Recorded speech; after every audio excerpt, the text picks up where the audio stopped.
Hello lovely people, સ્વાગત છે તમારું મારા મિની વ્લોગમાં। તો આજે આકાશ ઓફિસથી વહેલા આવી ગયા અને તે મને લઈ જઈ રહ્યા છે શ્રી ગળતેશ્વર મહાદેવ મંદિરના દર્શન માટે।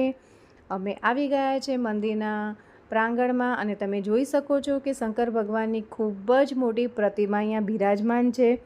અહીંયા આ ખૂબ જ આકર્ષણનું કેન્દ્ર છે। આકાશ અહીંયા એક બે વાર આવી ગયા છે, હું ફર્સ્ટ ટાઈમ આવું છું। તમે જોઈ શકો છો મંદિરનો ગર્ભગૃહ। મહાદેવ તમારી મનોકામના પૂર્ણ કરે। મેં અહીંયા વિડીયોઝ અને ફોટો થોડા ખેંચાવ્યા। ખૂબ જ સરસ જગ્યા હતી અને એ લોકો એક રૂમ જે બનાવ્યો હતો તેમાં જે ઇન્ડિયાના 12 જ્યોતિર્લિંગો છે એની નાની નાની પ્રતિમા મૂકી હતી। ખૂબ જ સુંદર, મને તો જોઈને ખૂબ જ આનંદ આવ્યો। તમે પણ આ મંદિરની મુલાકાત લીધી છો તો મને કોમેન્ટ બોક્સમાં જરૂર જણાવજો। સાંજ પડતા પડતા મંદિરની શોભા ઓર વધી રહી છે। બાય, મળીએ નેક્સ્ટ મિની વ્લોગમાં।